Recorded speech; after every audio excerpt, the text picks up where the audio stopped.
Okay, we are reading Glimpses of a Great Soul, and we're on the chapter called Swami Saradananda's Sense of Humor.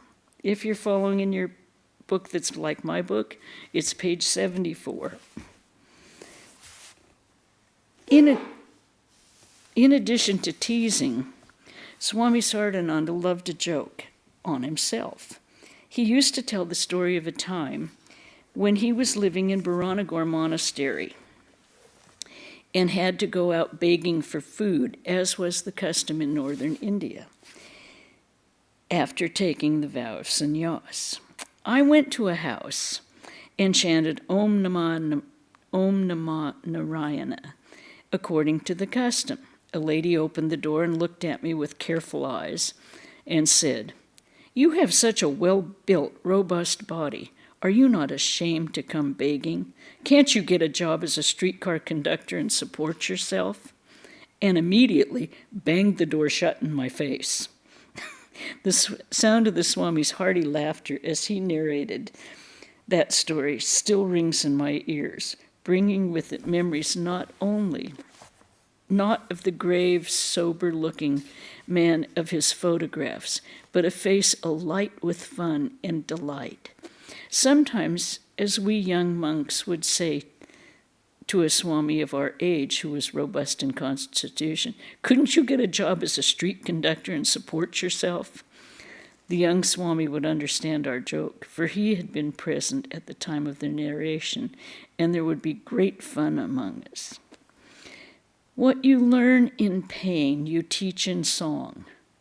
Through fun and humor, great souls teach us many things that abstract philosophies or sermons preached with great preparation cannot. We must trust in the permanence of the Spirit and accept life as a great fun. Christ said, "My burden is light, my yoke is easy." If we can cultivate a little humor in our dark days, we will find spiritual life neither boring nor dry, but sweet and encouraging. Association with great souls helps us to do this through their precepts and through their art of spontaneous living. Fun and spontaneity mixed in Swami Saradananda's nature with a generous portion of humility. He kept alive in his memory and in his actions the Master's teaching. Have you seen those tiny crabs that are born in the Ganga just when the rain set in? In this big universe, you are even less significant than one of those small creatures. How dare you talk of helping the world? Let a man get the authority from God and be endowed with his power. Then, and then alone, may he think of doing good to others. A man must be freed of all egotism.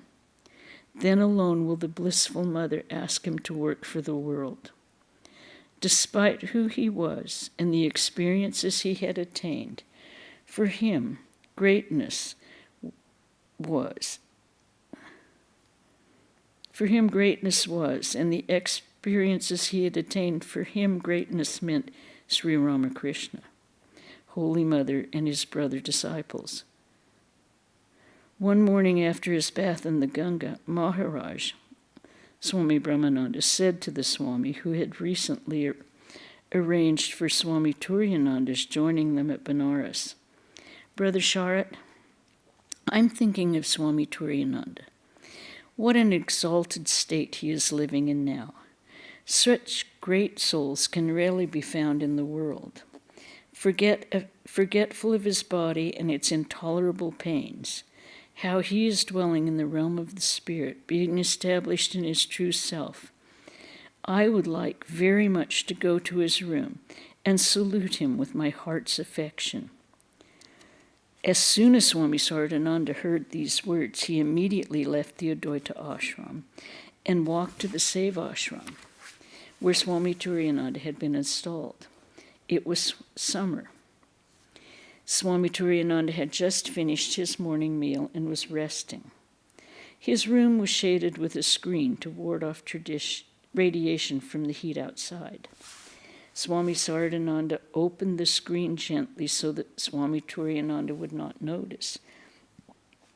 Softly he approached, fell flat on the floor, and reverently touched the feet of Swami Turiyananda. Feeling his touch, Swami Turiyananda exclaimed, "Who is this that salutes me?" "I am Sharat. Just now, Maharaj mentioned your name when I was with him at the Advaita ashram. He wanted to visit you and salute you, for the state in which you are living is indescribable. Hearing his words, I was drawn to you. I could not resist the temptation of making good the words of Maharaj. Hence, I have come. Please accept my salutations." Swami Turiyananda remained quiet a little while. Then he said, "Brother Sharat, do I not know who you are? I could not see properly as the room was dark. You have embarrassed me by doing such a thing. Shall I ever forget your spending the whole night in meditation on the rock in the mountain after we worshipped the Nilkanteshwar Shiva together?" The bond between the brother disciples of Sri Ramakrishna was indissoluble. Swamiji used to say, "The tie between us has been forged by our master. He was truly the personification of love. That love was not of the ordinary type of love that we know, but the agape of the mystics and the saints knew through their experiences of beatific vision granted them by the Divine Lord. The experience is ineffable, but its effects can be seen in their power to transform the lives of those who have had it. Swami Saradananda and Swami Turiyananda were especially close. Whenever Turiyananda fell sick, whether he was in Puri or in Benares, Swami Saradananda would invariably come to his bedside, and how they would reminisce for hours about the master, and Swamiji, to the delight of his younger monks. I'm going to read that one again because I paused in the wrong spot. And how they would reminisce for hours about the master and Swamiji, to the delight of us younger monks. Swami Brahmananda passed away in 1922.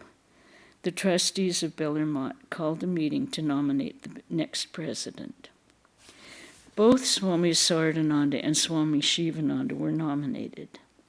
It became clear that the majority of monks and ashram members favored Swami Saradananda, but he firmly declined, saying, "Swamiji made me secretary of the mission, and I don't want to relinquish that post." He used his influence to support Swami Shivananda as president.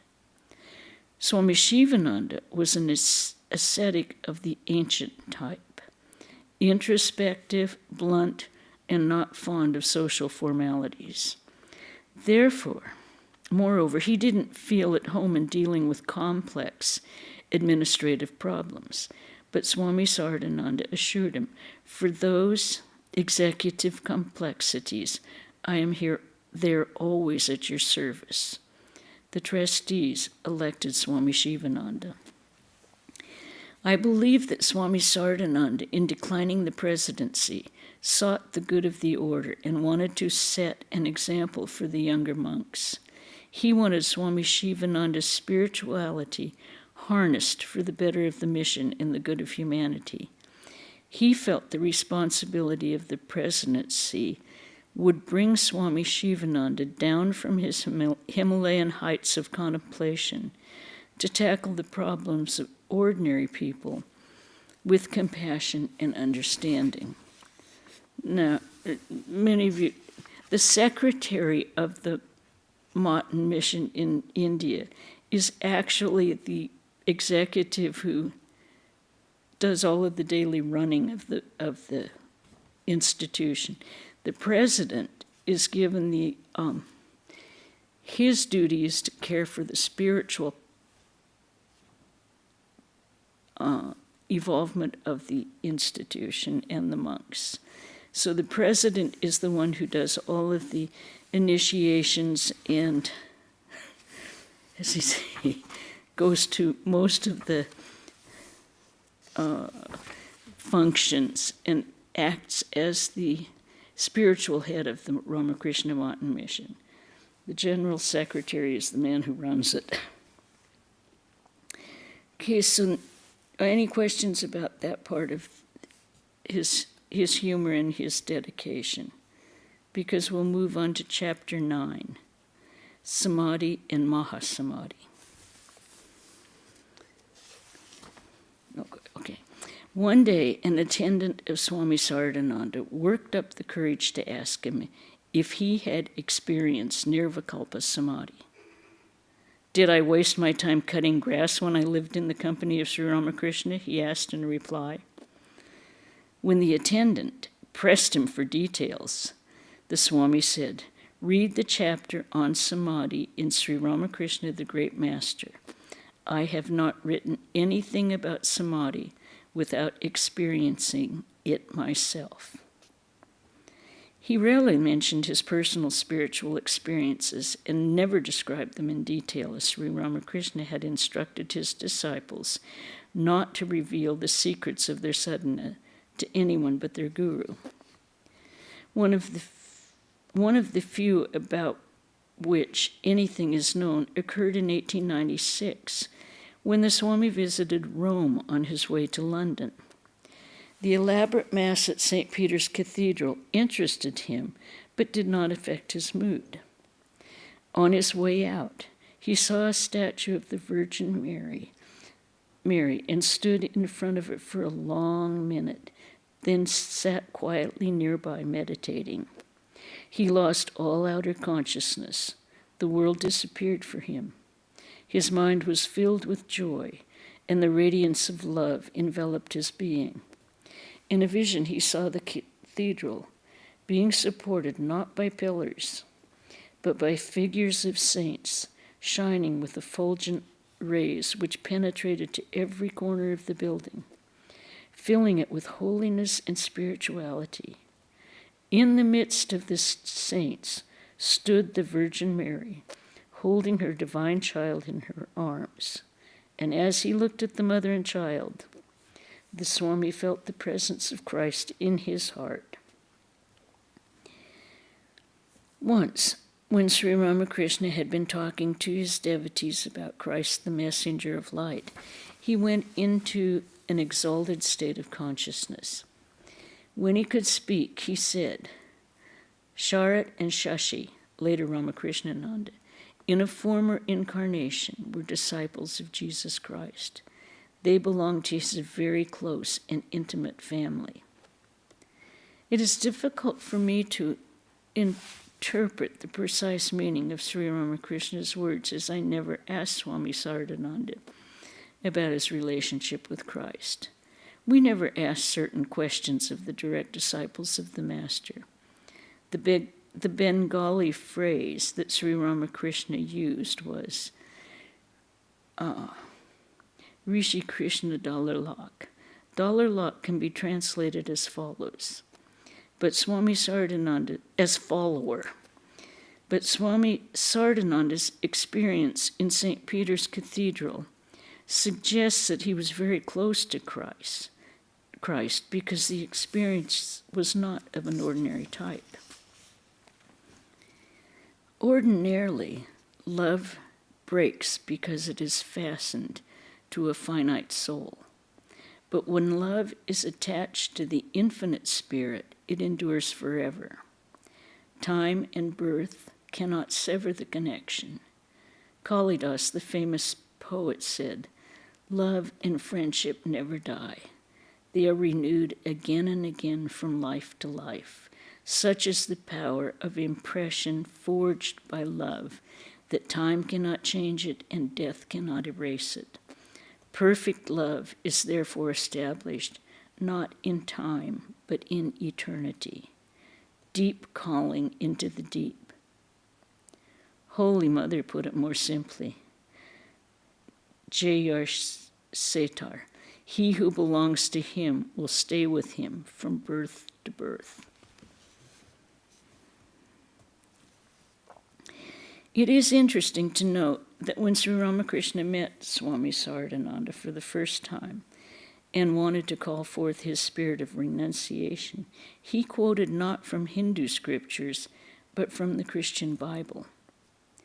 We also know of a vision Swami Saradananda had at Dakshineshwar when he happened upon Holy Mother as she came to bring Sri Ramakrishna a plate of rice, vegetables, and other dishes. She was wearing a thick, red-bordered sari.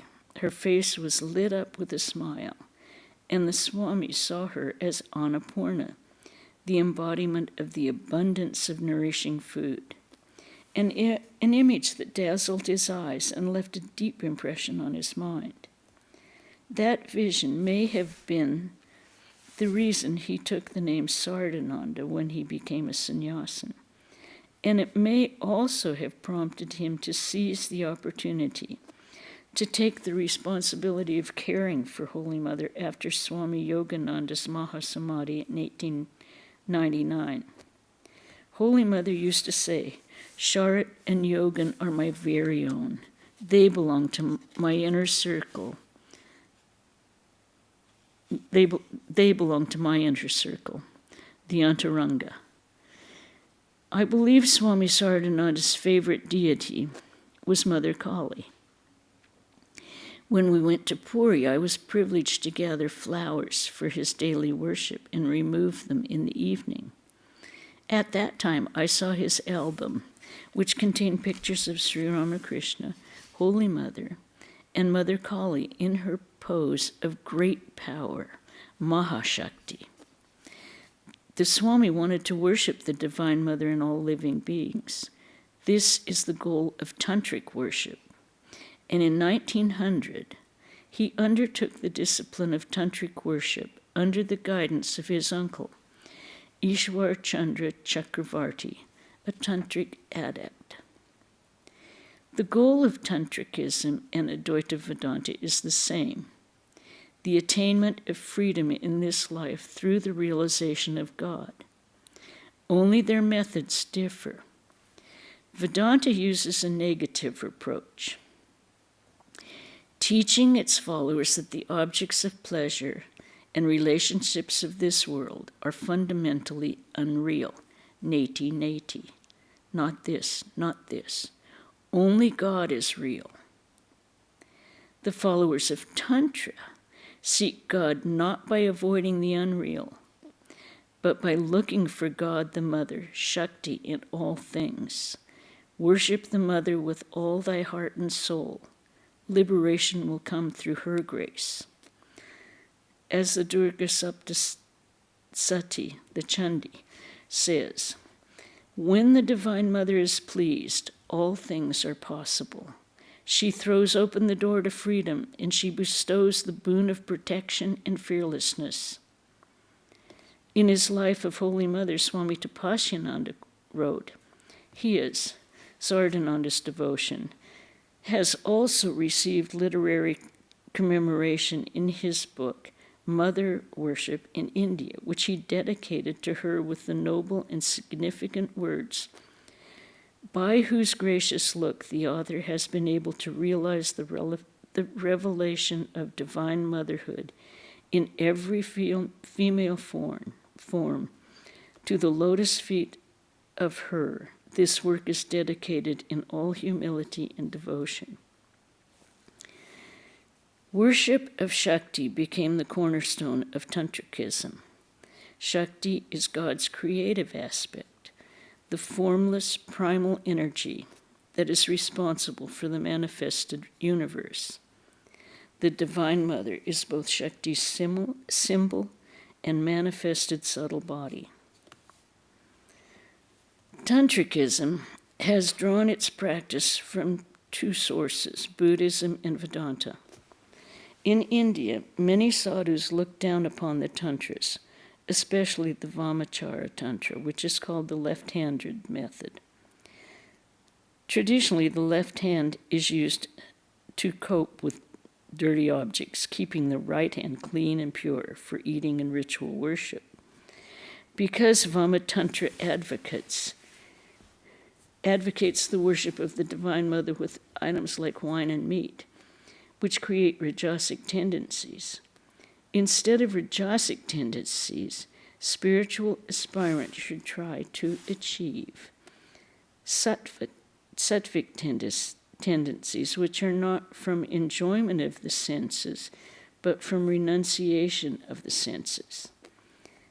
As the Vedas put it, by renunciation alone, immortality can be reached.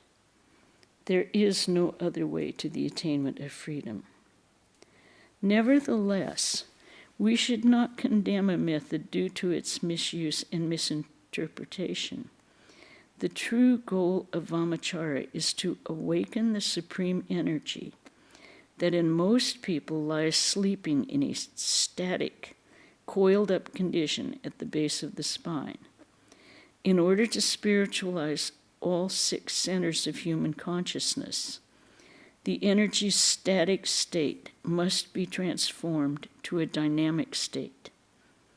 The 6 centers of consciousness are called Muladhara, Swadhisthara, Manipurna, Anahata, and Ajna.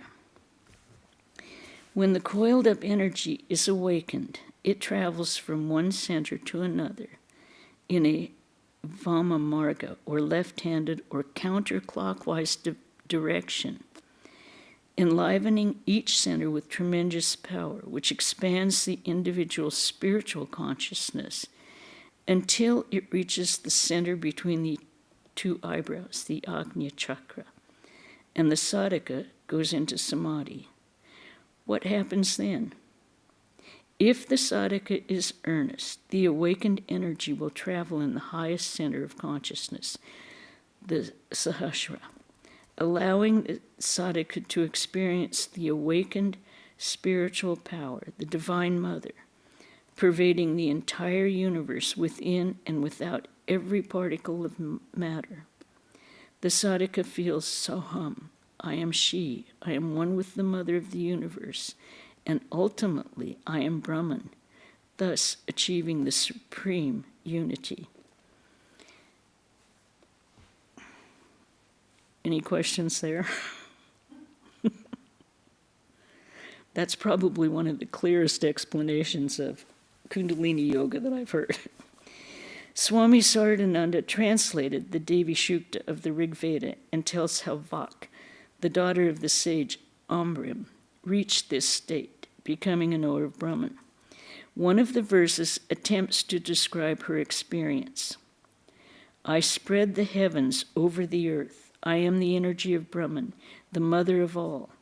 It is for me that Brahman resides in all the different intellects. It is I who have penetrated all the worlds with my power, and it is I who am holding them in their places. Sri Ramakrishna, the great master, Swami Saradananda describes the experience Todapuri, the teacher of Ramakrishna, had when he tried to cast off his body by consigning it to the Ganges. Toda almost reached the other bank, but could not find deep enough water to drown himself. When the trees and the houses on the other bank of the river gradually began to be visible like shadows in the deep darkness of night, someone, as it were from within, pulled off the veil covering his intellect, and Toda's mind was bedazzled by a bright light, and he saw Mother everywhere. Mother in the land, Mother in the water, Mother as life, Mother as death, Mother as the supreme fourth, Turiya, devoid of all attributes. That one whom Totapuri had so long been worshipping as Brahman was revealed to his inner eye as none other than this very Mother herself. Brahman and Brahma Shakti are one and the same. Toda realized first the nirguna aspect. Overwhelmed with the unprecedented joy arising from the experience of Bhava Samadhi, Toda went slowly to the Dhuni, the holy fire of the sadhu, under the Panchavati, and spent the rest of the night in meditation and repetition of the name of the Divine Mother, calling her Amba, Amba, Amba. While coming down from samadhi, the kundalini takes the dakshinachara, or right-handed way.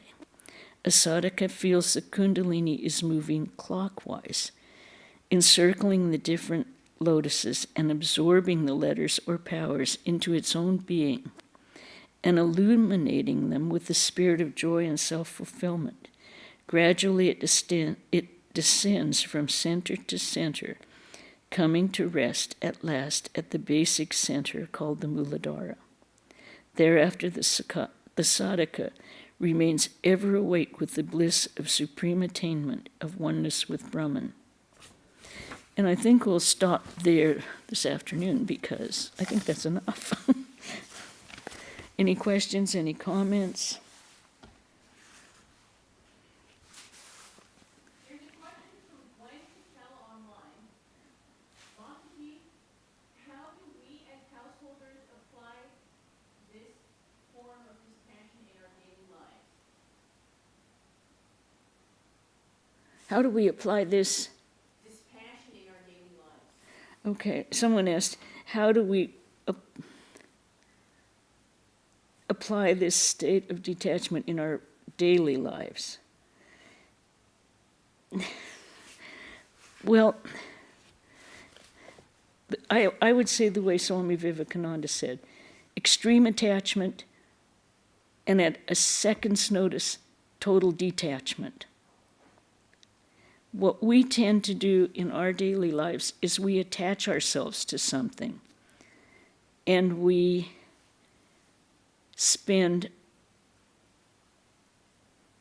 don't attach ourselves in the absolute present. We attach ourselves, and we are always thinking of the past and the future. And the attachment covers all three, past, present, and future. If we have that supreme attachment in the present, then as soon as that present is gone, we can be completely detached. However, that is a very difficult, well, it can be very difficult. No, I won't say that. I won't say it's difficult because too many people have done it. Ramakrishna did it, Holy Mother did it. I mean, people who practice living in the present without saying, but this happened before, so this must be happening again. And if this happens now, it's going to happen again in the future. That's our tendency. We try to build on all of our experiences, and we project how things are going to be or how they were. And all of our attachments are overlaid with our emotions and our mood at the time. Every bit of it, all of the things, we overlay all of these with our ego at the time that we experience things.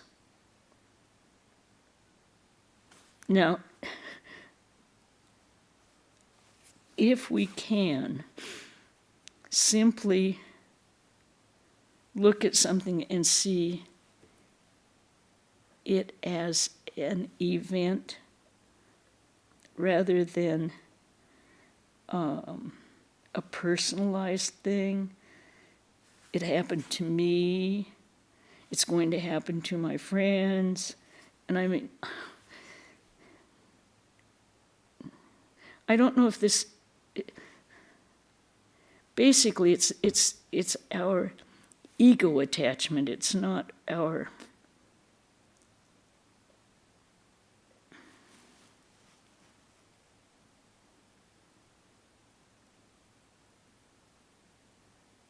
Well, as long as, yeah.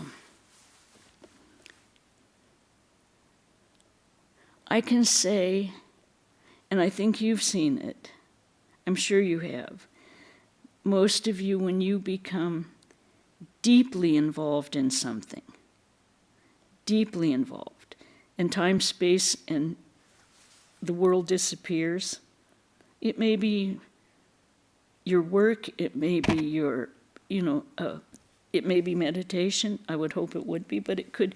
The start of it is with your work and your attention to detail. So time disappears. Now, as soon as you re-identify with your body, time comes back. And you think, oh, I wonder what happened. I mean, it's 10 minutes later. I mean, I don't know what went on. But those tiny hints of complete absorption show you what is possible. Ramakrishna had it for Divine Mother.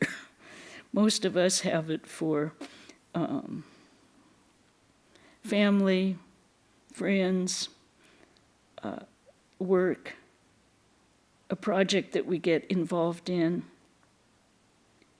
But when I say it's not hard, every one of those hints that we get show us how easy it is. The hard part is putting it where we really want it, on God. And having that as the main focus. But we all have the ability to do it. And we have seen that in our lives. So it's just to keep constant remembrance. As they say, remember God. When you see a gorgeous sunset, try and know in your heart of hearts it's God's creation. We have nothing to do with it. When you see intense beauty, when you see, as Saradananda said, love is forged in eternity, not in the ephemeral world. It's forged in eternity. It goes on forever. Love is eternal, and we can cultivate that too by, if you're initiated by however your guru told you.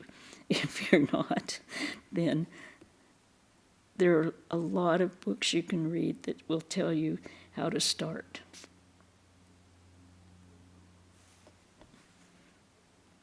So, any other questions? So now we know why left-handed is counterclockwise and right-handed is clockwise. I actually had forgotten that. How your Kundalini moves up. Okay, we have a few announcements. Saturday is Karma Yoga Day. Keep that in mind. Everyone who can come up. It says 9:15 to noon, and then we'll have worship and lunch. We'll have a list of work. So come down to the convent and we'll gather and we'll parcel out the work. Then Saturday we will have the gospel reading of Sri Ramakrishna at 5 o'clock here in the temple. And on Zoom and YouTube. The 12th, on Sunday, we're having Father Francis Clooney, Jesuit, a professor at the Harvard Divinity School. Now his topic will be Hindu and Catholic, Priest and Scholar, a Love Story. So you will see how obviously he's a Catholic, since he's a Jesuit, and see how the two are mesh, and how you can be a priest and a scholar, and how you can love. I'm pretty sure. He will be here Sunday the 12th. So if you can manage to get here, do, please. Okay. All right, we'll end. Om Shanti, Shanti, Shanti. Hari Om Tat Sat, Sri Ramakrishna Arpanamastu.